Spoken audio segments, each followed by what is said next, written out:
नीलम दिशा हमर नमस्कार दर्शक लोकन एहि चैनल के सब्सक्राइब करबा के लेल लाल बटन का दबाव आ तकर बाद घंटी पर क्लिक क के नव नव मैथिली गीतक आनंद उठाओ।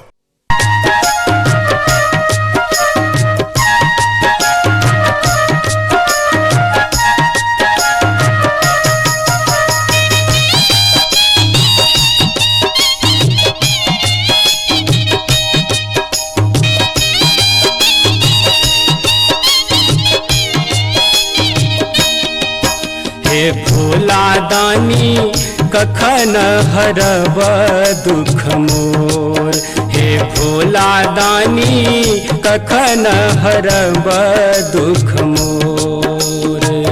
सदिखन तोहर नाम जपै छी, सदिखन तोहर नाम जपै छी, छोड़ब चरण नहीं तो। हे भोला दानी कखन हरब दुख मोर, हे भोला दानी कखन हरब दुख मोर।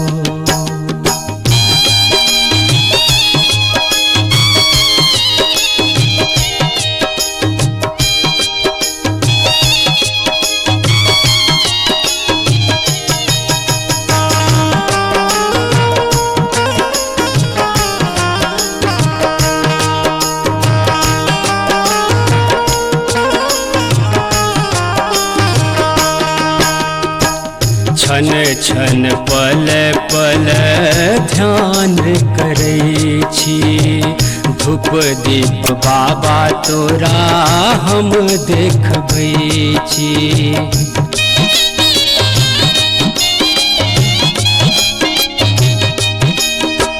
छन छन पल पल ध्यान करै छी, धूप दीप बाबा तोरा हम देखबै छी।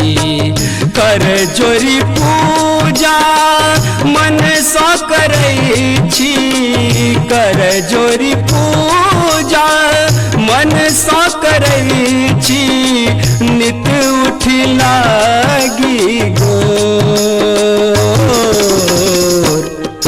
हे भोला दानी कखन हरब दुख मोर, हे भोला दानी कखन हरब दुख मोर।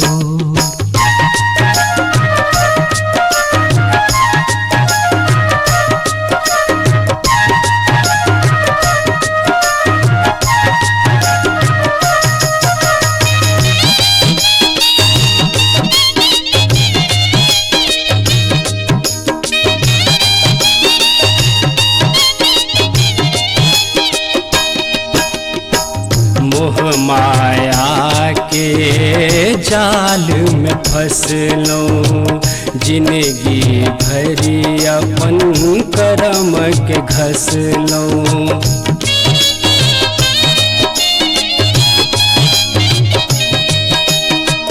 मोह माया के जाल में फंसलौं, जिंदगी भरी अपन करम के घसलौं।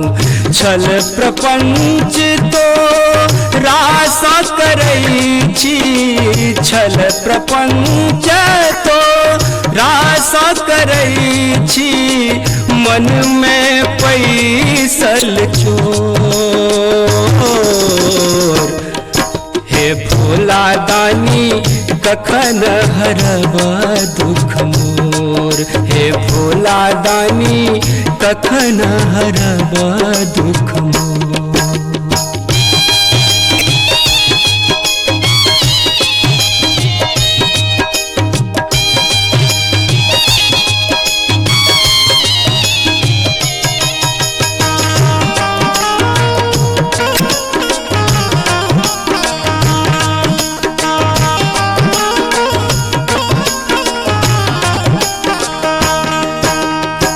सबके बाबा दुख हरै छी, हमरा बेरी किया आँखि मुनै छी।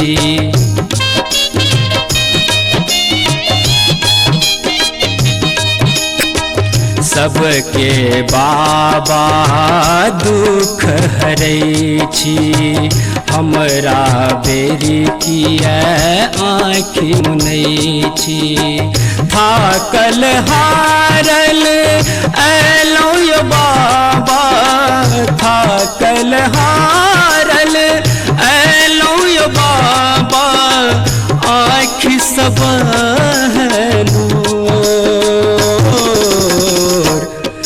हे भोला दानी कखन हरब दुख मोर, हे भोला दानी कखन हरब दुख मोर, हे भोला दानी कखन हरब दुख मोर, हे भोला दानी कखन हरब दुख मोर, हे भोला दानी कखन हरब दुख मोर, हे भोला दानी कखन हरब दुख